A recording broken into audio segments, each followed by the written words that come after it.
kaip matėt, turim nemažai traumų, kad iš tų esančių tiek Montvila dar negalėjo dalyvauti dėl sirguliavimo treniruotėje, tiek Samneris po susimušimo to nėra pilnai pasveikęs, bet tikiuosi, kad diena iš dienos grįš į aikštelę. Naujokas, tik šiandien pirmą kartą čiupinėsim Austin Hollins, pažiūrėsim, kokios jis formos atvažiavęs. Taip kad manau, kad mes turim visų pirma išspręsti savo problemas ir su ta sumažėjusią rotaciją bandyti duot kovą Partizanui. Dar treneris, gal išsiplenčiate apie Samnerio situaciją, susimušė klubą savaitgalį, treniravosi jisai po to ar net negalėjo to daryti? Treniravosi, bet kažkiek ta ribojo jo veiksmus ir kol kas negalėčiau 100% pasakyti, ar jis bus pasiruošęs rungtynėms. Austin Hollinsą vakar pamatėte, šiandien pirmą treniruotę, kokį tą žmogišką į pirmą įspūdį padarė? Turbūt esu vienas iš tų, kuris jį pažįsta seniausiai, tiek Eurolygoje, tiek žaidžiant VTB čempionate, teko žaisti ir playoffus prieš jo komandą, kai jisai žaidė. Toks universalus žaidėjas, galintis uždengti kelias pozicijas, yra jau veteranas, nemažai sezonų praleidęs Europoje. Matosi, kad labai gerai eina į bendravimą, pradedant su personalo nariais, filmuotojais, baigiant trenerius ir žaidėjus, taip kad palieka gerą įspūdį. Ir ketvirtadienį realu jį pamatyti ant parketo? Realu, nes šiaip tai reikėtų dar jam laiko, bet realu, kadangi esam prispausti problemų, turbūt tai koreliuos ir su Samnerio pasirodymu, jo pasirodymas. Grįžkime prie senų gerų klausimų, kurie pernai nešė sėkmę. Kokią reakciją treniruotėse pamatėte po mačo su Kėdainių klubu? Reakcija tokia, kad vos pavyksta surinkti 5 prieš 5 žmonės.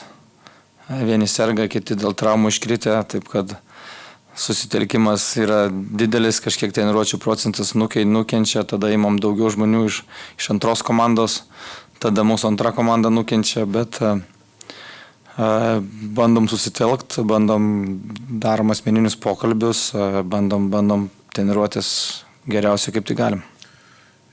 Kalbant apie varžovus, pernai tai buvo vienas iš tų retų oponentų, kurių nepavyko per sezoną įveikti per 2 susitikimus. Ar galima sakyti, kad Željko Obradovičiaus ta sistema yra neparanki žaisti?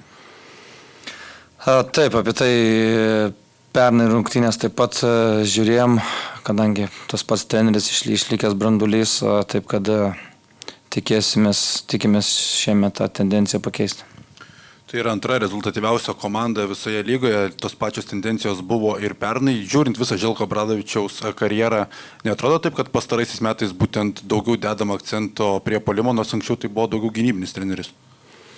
Manau, kad šiemet kažkiek skiriasi sudėtis, sakyčiau, tokia tuo pačiu ir atletiškesnė, pradedant aukštais gynėjais, žaidėjais galinčiais žaisti per kelias pozicijas, žaidėjais galinčią žaisti su kamuoliu ballhandleriais ir baigiant aukštaūgiais, kurie, kaip prieš tai minėjau, visi iš jų gali mesti tritaškį. Taip kad tokia labai mobili, universali sudėtis, dar pridėjusi atletiškumo.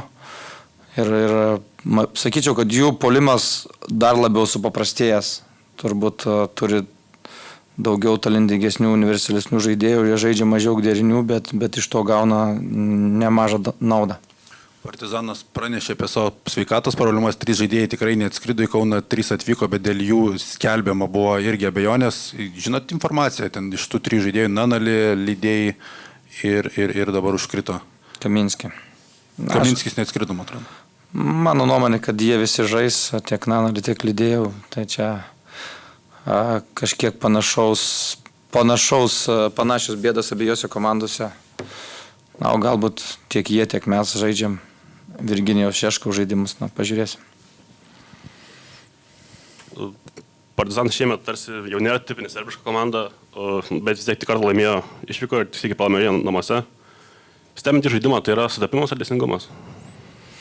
Be abejo, jie žymiai geriau žaidžia namuose, prie savo triukšmingų tribūnų ir su didesniu kontaktų lygiu ir dabar mes žaisim namuose, tai tikimės, kad pradedant mumis, žaidėjais, komanda, baigiant žiūrovais, kad mes pakeisim tą tendenciją ir arba išlaikysim, kas liečia Partizan tą tendenciją, kad jie blogiau žais išvykoje.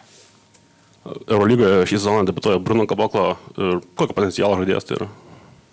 Milžiniško, sakyčiau, kažkiek panašumų tiek jo pradžioj žaidimo, tiek karjeroj su Jan Veselė. Jisai pradėjo žaisti vos nelengvojo krašto pozicijoje, turi labai didelius, labai gerus fizinius duomenis, o dabar Eurolygoje žaidžia daugiausiai vidurio puolėjo ar sunkiojo krašto pozicijoje, bet vis dar įspūdingų duomenų, pradedant tuo įspūdingų Wingspanu, kurį nelabai kas turi. Talentingas žaidėjas, kažkiek dar pratinasi prie Europos krepšinio, bet jau dabar duoda apčiuopimą naudą. Debutantas yra ir PG Dauzeras. Jis yra tikslinga Eksmo pamaina ar turi kiek kitokią funkciją? Jisai taip pat matos, kad su kiekvienom rungtynėm žaidžia vis geriau ir geriau. Labai universalus žaidėjas šitoj komandai, jisai žaidžia nuo pirmos nuo žaidėjo iki lengvojo krašto pozicijos. Taip pat talentingas žaidėjas ir manyčiau, kad gal dabar dar ne, bet tikrai ir bus gal net geresnė pamaina negu Eksmo. Dar nušokant kitą savaitę, panašu, kad Stambule jau dreba Dimitri Tudžikėdė. Tai gali būti jau gal 5 šį sezoną leistas Eurolygos treneris, ar dar stebina tokie skuboti sprendimai? Mes žiūrim savo reikalus, žiūrim, kas pas mus dreba labiau, o šiaip tai mūsų skautai šiemet kaip niekad turi daug papildomo darbo, nes būtent prieš mūsų rungtynės pakeičiamas treneris, bijau sumeluoti, 4 ar 5 rungtynės, kad kai prie naujo trenerių reikia daryti naują skautingą ir ruoštis, galbūt naujom sistemom.